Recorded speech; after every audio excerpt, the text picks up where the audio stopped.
নমস্কার। এই মুহূর্তে সবচেয়ে বড় খবর, পশ্চিমবঙ্গের সমস্ত রাজ্য সরকারি কর্মচারীদের সব থেকে বড় খবর। ডিএ বেতনের দাবিতে অনড় সরকারি কর্মীরা, মুখ্যমন্ত্রীর জন্য সাজানো হলো চক্রব্যূহ। সরকারি কর্মীদের ডিএ বেতন দাবিতে আন্দোলন। সরকারি কর্মীরা তাদের বেতন বৈষম্যের প্রতিবাদে আন্দোলন করছেন। ডিএর অর্থ হলো ডিএনএস অ্যালাউন্স, যা সাধারণত কর্মীদের বেতন বৃদ্ধির অংশ হিসেবে দেওয়া হয়ে থাকে। পশ্চিমবঙ্গের সমস্ত রাজ্য সরকারি কর্মীরা দাবি করছেন যে তাদের বৃদ্ধি এবং ডিএ বৃদ্ধি করা হোক বা তাদের বৈষম্য দূর করা হোক। মুখ্যমন্ত্রীর জন্য চক্রব্যূহ সাজানো, এবং চক্রব্যূহ শব্দটি মহাভারতের ঐতিহাসিক যুদ্ধের একটি বিশেষ কৌশল নির্দেশ করে, যা শত্রুকে আটকাতে ব্যবহৃত হয়। এখানে কিন্তু এটি একটি রূপক হিসেবে ব্যবহৃত হচ্ছে, যা নির্দেশ করে যে সরকারি কর্মচারীদের আন্দোলনের পরিস্থিতি মুখ্যমন্ত্রীর জন্য একটি জটিল এবং চ্যালেঞ্জিং কিন্তু পরিস্থিতি তৈরি করছে। এবং সরকারি কর্মচারীদের দাবি, মানে সমস্ত পশ্চিমবঙ্গের সমস্ত রাজ্য সরকারি কর্মচারীদের দাবি বা কর্মীদের দাবি যে সরকারি কর্মীরা যদি বেতন সংক্রান্ত দাবি নিয়ে আন্দোলন করে থাকে, তাহলে সাধারণত তারা কিন্তু সংশ্লিষ্ট বা কর্তৃপক্ষের সেই বিরুদ্ধে চাপ সৃষ্টি করতে চায়। তাদের দাবির সাথে যুক্ত হতে পারে বেতন বৃদ্ধি, উন্নত কর্মপরিবেশ বা অন্যান্য সুবিধা। চক্রব্যূহের সেই রূপক ব্যবহার এবং মুখ্যমন্ত্রীর জন্য চক্রব্যূহ সাজানো মানে হলো একটি কৌশলগত সেই চ্যালেঞ্জ। সম্ভবত সরকারের পরিস্থিতি মোকাবেলার জন্য বা মোকাবেলার করার জন্য সেই নতুন কৌশল, সমঝোতা বা পন্থাকরণ কিন্তু সেই করবে। এটি একটি যুদ্ধের চিত্র তুলে ধরে, কিন্তু সেখানে মুখ্যমন্ত্রীকে একটি জটিল সমস্যা কিন্তু মোকাবেলা করতে হবে। এবং সরকারি কর্মচারীদের জন্য সেই আন্দোলনরত কর্মীদের উচিত তাদের দাবি যে পরিষ্কারভাবে উপস্থাপন করা এবং সমাধানের জন্য আলোচনার সুযোগ সৃষ্টি করা, এবং সরকারের জন্য একটি সুচিন্তিত সেই পরিকল্পনা এবং সমঝোতার মাধ্যমে সমস্যার সমাধানের চেষ্টা করা উচিত, যাতে কর্মীদের দাবি ও সরকারি সুবিধা নিশ্চিত করা যায়।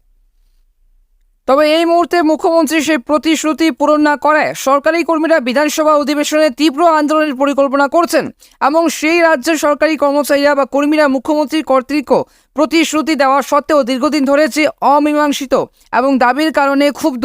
মুখ্যমন্ত্রী যে প্রতিশ্রুতি দিয়েছিলেন তা পূরণ না করায় কর্মীরা এখন নতুন কৌশল নিয়ে সামনে এসেছেন। সরকারি কর্মীদের বেতন বৃদ্ধি বা ডিএ বা ডিএনএস অ্যালাউন্স বৃদ্ধি এবং পেনশন সংক্রান্ত সেই বিভিন্ন দাবি রয়েছে, যা এখনও পূরণ হয়নি।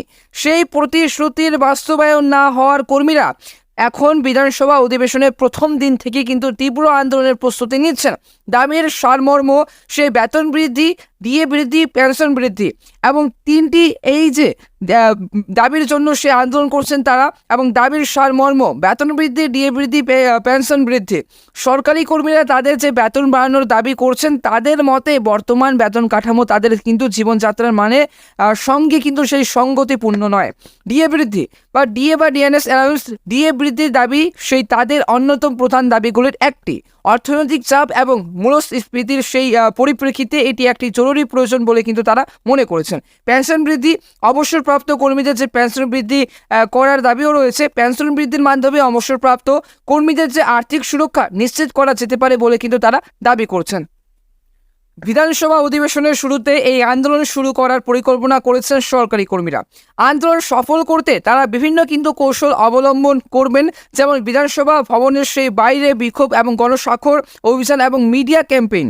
এই যে তারা আশা করছেন যে এই পদক্ষেপগুলি মুখ্যমন্ত্রীর সে প্রতি চাপ সৃষ্টি করবে এবং তাদের দাবি পূরণ হবে। এবং প্রতিক্রিয়া কি? মুখ্যমন্ত্রী বা সরকারের তরফ থেকে এখন পর্যন্ত এই বিষয়ে কোনো সুনির্দিষ্ট বা প্রতিক্রিয়া এখনও পর্যন্ত কিন্তু রাজ্য সরকারের কাছ থেকে বা মুখ্যমন্ত্রীর কাছ থেকে পাওয়া যায়নি। তবে রাজনৈতিক পর্যবেক্ষকরা মনে করেছেন যে সরকার আন্দোলনকারীদের দাবির প্রতি মনোযোগী হলে এই সমস্যার সমাধানের একটি কিন্তু স্থায়ী সমাধান বের হতে পারে। সরকারি কর্মীদের যে তীব্র আন্দোলন বিধানসভা অধিবেশনে যে একটি গভীর রাজনৈতিক এবং পরিস্থিতি তৈরি করবে, তাই স্পষ্ট এখন অপেক্ষা সরকারের তরফ থেকে যে কোনো সুনির্দিষ্ট পদক্ষেপ গ্রহণ করা হয় কিনা এবং সরকারি কর্মীদের দাবি পূরণে কী ধরনের ব্যবস্থা নেওয়া হয় সেটাই এখন দেখার। এই মুহূর্তে লোকসভা ভোটের পরে যে মন্ত্রিসভার বৈঠকে সপ্তম বেতন কমিশনের যে সুপারিশের সিদ্ধান্ত মুখ্যমন্ত্রীকে চাপে ফেলতে চক্রব্যূহ সাজালেন সরকারি কর্মীরা। লোকসভা ভোটের পর রাজ্যে অনুষ্ঠিত বেশ কয়েকটি কিন্তু মন্ত্রিসভার বৈঠকের মধ্যে দ্বিতীয় মন্ত্রিসভার বৈঠক রাজ্য সরকারি কর্মীদের জন্য যে সপ্তম বেতন কমিশনের সুপারিশ কার্যকরার বড় সিদ্ধান্ত নেওয়া হয়েছে। মন্ত্রিসভার সদস্যরা সর্বসম্মতিক্রমে মুখ্যমন্ত্রীকে এই বিষয়ে যে পদক্ষেপ করার জন্য পূর্ণ ক্ষমতা প্রদান করেছেন। সপ্তম বেতন কমিশনের যে সুপারিশ, সপ্তম বেতন কমিশনের সরকারি কর্মীদের বেতন এবং কাঠামো নিয়ে কিন্তু পর্যালোচনা করে সুপারিশ প্রদান করেছে, এবং এই মুহূর্তে সেটা সুপারিশগুলির মধ্যে রয়েছে হচ্ছে বেতন বৃদ্ধি, ডিএ বৃদ্ধি এবং অন্যান্য আর্থিক সুবিধা। মন্ত্রিসভার বৈঠকে এই সুপারিশগুলির বাস্তবায়ন নিয়ে সিদ্ধান্ত নেওয়া হলেও পরবর্তীতে কিন্তু সেই রাজ্য সরকারের তরফ থেকে কোনো কার্যকারী পদক্ষেপ গ্রহণ করা হয়নি। এই যে সরকারি কর্মীদের প্রতিক্রিয়া, সরকারি কর্মীরা এই অবস্থায় ক্ষুব্ধ এবং তারা মুখ্যমন্ত্রীকে চাপের মধ্যে ফেলতে নতুন কিন্তু কৌশল গ্রহণ করছেন। বিধানসভা অধিবেশন শুরুর যে প্রাকালে তারা একটি শক্তিশালী আন্দোলনের পরিকল্পনা করছেন। আন্দোলনের অংশ হিসেবে তারা চক্রব্যূহ সাজাচ্ছেন, যা তাদের বেতন এবং অন্যান্য দাবির কিন্তু বাস্তবায়ন নিশ্চিত করার লক্ষ্যে গৃহীত একটি কৌশলগত পদক্ষেপ।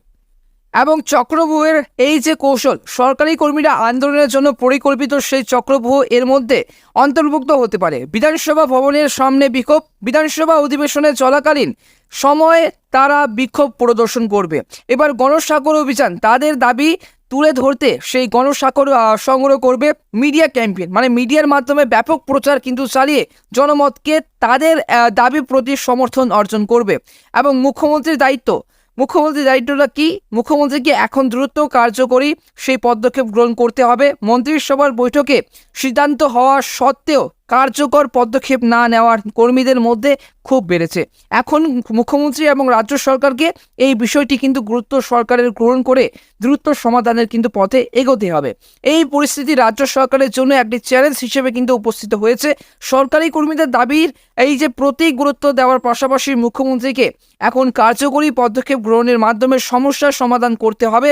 বিধানসভার এবং অধিবেশনে চলাকালীন কর্মীদের যে পরিকল্পিত আন্দোলন সরকারের উপর চাপ সৃষ্টি করতে পারে, যা দ্রুত সমাধানের কিন্তু প্রয়োজনীয়তা বাড়িয়ে দিয়েছে।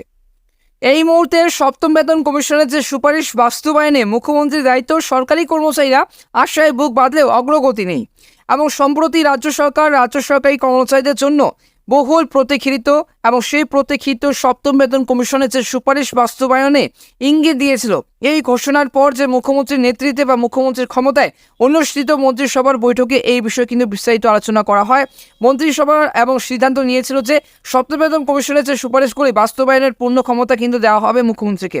সপ্তম বেতন কমিশনের যে সুপারিশগুলি হলো, সপ্তম বেতন কমিশন সরকারি কর্মচারীদের বেতন কাঠামো নিয়ে কিন্তু সুপারিশ করেছে, যা বেতন বৃদ্ধি বা ডিএ এবং ডিএনএস অ্যালাউন্স বৃদ্ধি এবং অন্যান্য সুবিধার অন্তর্ভুক্ত। এবং মন্ত্রিসভার বৈঠকে এই সুপারিশগুলির কিন্তু সেই বাস্তবায়ন নিয়ে আলোচনার পর মুখ্যমন্ত্রীকে সেই সুপারিশগুলি কার্যকর করার জন্য প্রয়োজনীয় ক্ষমতা প্রদান করা হয়। সরকারি কর্মচারীদের যে প্রতিক্রিয়া এবং মন্ত্রিসভার বৈঠকের পর সরকারি কর্মচারীরা আশায় বুক বাঁধেন যে দ্রুত এবং তাড়াতাড়ি সময়ে তাদের যে দাবি পূরণ হবে। তবে দীর্ঘদিন ধরে কোনো কার্যকারী পদক্ষেপ নেওয়া হয়নি। এই পরিস্থিতিতে কর্মচারীরা হতাশ এবং তাদের দাবির বাস্তবায়নের জন্য সরকারকে তীব্রভাবে কিন্তু চাপে ফেলতে প্রস্তুত কিন্তু পশ্চিমবঙ্গের সমস্ত শিক্ষকেরা এবং সমস্ত রাজ্য সরকারি কর্মচারীরা। এই মুহূর্তে বর্তমানে যে পরিস্থিতি, মুখ্যমন্ত্রীকে দেওয়া ক্ষমতা সত্ত্বেও এখন যে পর্যন্ত কোনো সুনির্দিষ্ট পদক্ষেপ নেওয়া হয়নি। সরকারি কর্মচারীরা দ্রুত পদক্ষেপের প্রত্যাশায় রয়েছেন। তারা অভিযোগ করছেন যে সরকারের তরফ থেকে এখনও কোনো কার্যকারী উদ্যোগী এবং গৃহীত হয়নি কেন, যা তাদের মধ্যে ক্ষোভ কিন্তু সৃষ্টি করেছে। পরিকল্পিত পদক্ষেপ এবং সরকারি কর্মচারীরা তাদের দাবির প্রতি সেই মনোযোগ আকর্ষণের এবং জন্য সেই বিভিন্ন কৌশল অবলম্বন করছেন। বিধানসভার অধিবেশনে যে শুরু প্রকালে তারা ব্যাপক আন্দোলনের যে পরিকল্পনা করেছেন, এই আন্দোলনের মধ্যে অন্তর্ভুক্ত হতে পারে বিক্ষোভ এবং গণস্বাক্ষর অভিযান, মিডিয়া ক্যাম্পেইন, বিধানসভার সামনে শান্তিমূলক বিক্ষোভ প্রদর্শন এবং দাবি সমর্থনের যে গণস্বাক্ষর সংগ্রহ এবং জনমতকে কাজে লাগিয়ে মিডিয়ার মাধ্যমে কিন্তু দাবি প্রচার। এই যে মুখ্যমন্ত্রীর ভূমিকা, মুখ্যমন্ত্রীকে এখন দ্রুত পদক্ষেপ গ্রহণ করে এবং কর্মচারীদের দাবি পূরণের যে বিষয়ে কার্যকারী এবং সেই কিন্তু সমাধান প্রদান করতে হবে মুখ্যমন্ত্রীকে। মন্ত্রিসভার বৈঠকে সিদ্ধান্ত নেওয়া হলেও বাস্তবায়নে পদক্ষেপ না নেওয়ার ফলে কর্মচারীরা কিন্তু আরও চাপে পড়েছে। সপ্তম বেতন কমিশন নিয়ে রাজ্য সরকারের ঘোষণা না আসায় তীব্র আন্দোলন সরকারি কর্মীরা। জেলা ও মন্ত্রিসভার স্তরের স্মারকলিপি, সংবাদ প্রতিবেদন সেই মাধ্যমে এবং রাজ্য সরকারের পক্ষ থেকে সেই সপ্তম বেতন কমিশনের যে সুপারিশ বাস্তবায়ন নিয়ে কোনো ঘোষণার অভাবে সরকারি কর্মীরা এখন তীব্র আন্দোলনের পথে হেঁটেছেন। বেতন কমিশনের সুপারিশ বাস্তবায়ন না হওয়ার কারণে তাদের হতাশা বেড়ে গেছে এবং তারা তাদের দাবির প্রতি নজর আকর্ষণ করতে কিন্তু সে বিভিন্ন কৌশল গ্রহণ করছেন। এবং সরকারি কর্মচারীদের আন্দোলন কিন্তু কখনোই থামবে না এবং রাজ্য সরকার সপ্তম বেতন কমিশনের সুপারিশ বাস্তবায়ন নিয়ে এখনও কিন্তু সেই কোনো কার্যকারী পদক্ষেপ গ্রহণ করেনি, যা কর্মচারীদের মধ্যে ক্ষোভ সৃষ্টি করেছে। এর ফলস্বরূপ কর্মীরা জেলা স্তরে স্মারকলিপি প্রদান শুরু করেছেন। তারা রাজ্যের বিভিন্ন মন্ত্রীর সেই কাছের স্মারকলিপি জমা দিচ্ছেন, যা তাদের দাবির কিন্তু সে প্রতি সরকারের মনোযোগ আকর্ষণের জন্য একটি কৌশল। আগামী কর্মসূচি এবং সেই কিন্তু গত প্রতিবেদনে এবং সরকারি কর্মচারীরা জানিয়েছেন যে আগামী 10 থেকে এবং 26 তারিখ পর্যন্ত বিধানসভায় সেই কিন্তু অধিবেশন চলাকালীন সময় তারা তীব্র আন্দোলন করবেন। এটা কিন্তু গত জুন জুলাই থেকে কিন্তু সেই নোটিশটি, এবং এই সময়ে তাদের কিন্তু আন্দোলন হবে সারা রাজ্যে এবং ব্যাপকভাবে কিন্তু, এবং তা বিভিন্ন কিন্তু আকারে হতে পারে, যেমন বিক্ষোভ, স্মারকলিপি প্রদান, গণস্বাক্ষর অভিযান, বিধানসভা ভবনের সামনে শান্তিপূর্ণ বিক্ষোভ ও প্রদর্শনী এবং জেলা প্রশাসনের সেই পাশাপাশি রাজ্যের বিভিন্ন কিন্তু মন্ত্রীর কাছে স্মারকলিপি প্রদান এবং গণস্বাক্ষর অভিযান, সরকারের সৃষ্টি এবং সেই দৃষ্টি আকর্ষণের জন্য কিন্তু গণস্বাক্ষর সংগ্রহ অভিযান। রাজ্য সরকারের প্রতিক্রিয়া, রাজ্য সরকারের তরফ থেকে এখনো পর্যন্ত আন্দোলনের প্রতি কোনো সুনির্দিষ্ট সেই প্রতিক্রিয়া জানানো হয়নি। সরকারি কর্মচারীরা আশা করছেন এবং তাদের যে আন্দোলন সরকারকে দ্রুত কিন্তু সেই পদক্ষেপ গ্রহণ করতে বাধ্য করবে এবং তাদের দাবি প্রতি সরকার সঠিক মনোযোগ প্রদান করবে। এবং মুখ্যমন্ত্রীর ভূমিকা যে মুখ্যমন্ত্রী এবং রাজ্য সরকারের জন্য একটি জরুরি হচ্ছে যে কর্মচারীদের দাবি প্রতি গুরুত্ব দেওয়া এবং দ্রুত কার্যকর পদক্ষেপ গ্রহণ করা। আন্দোলনকারীদের আশার আলো দেখে কিন্তু দ্রুত সিদ্ধান্ত গ্রহণ করলে পরিস্থিতি আরও খারাপ হওয়ার সম্ভাবনা কমতে পারে। এবং রাজ্য সরকারের সামনে একটি কিন্তু গুরুত্বতর সেই চ্যালেঞ্জ উল্লেখিত হয়েছে যে সরকারি কর্মচারীদের দাবির প্রতি সেই মনোযোগ দিয়ে এবং দ্রুত সেই পদক্ষেপ গ্রহণের মাধ্যমে সরকারকে এই সমস্যা সমাধানে এগিয়ে আসতে হবে। কর্মচারীদের আন্দোলন রাজ্য রাজনীতি একটি গুরুত্বপূর্ণ বিষয় হিসেবে উত্থিত হয়েছে, যা সরকারের কাছে একটি বড় পরীক্ষা। এবং রিপোর্ট অনুযায়ী কর্ণাটকের সেই সপ্তম বেতন কমিশন কার্যকর এবং ওপিএস পুনরায় চালু করার দাবিতে তীব্র আন্দোলন প্রস্তুতি, রাহুল গান্ধীর প্রতিশ্রুতি এবং সেই প্রতিশ্রুতি ও মুখ্যমন্ত্রীর নীতিগত সেই সমর্থন সত্ত্বেও কোনো কিন্তু অগ্রগতি হয়নি।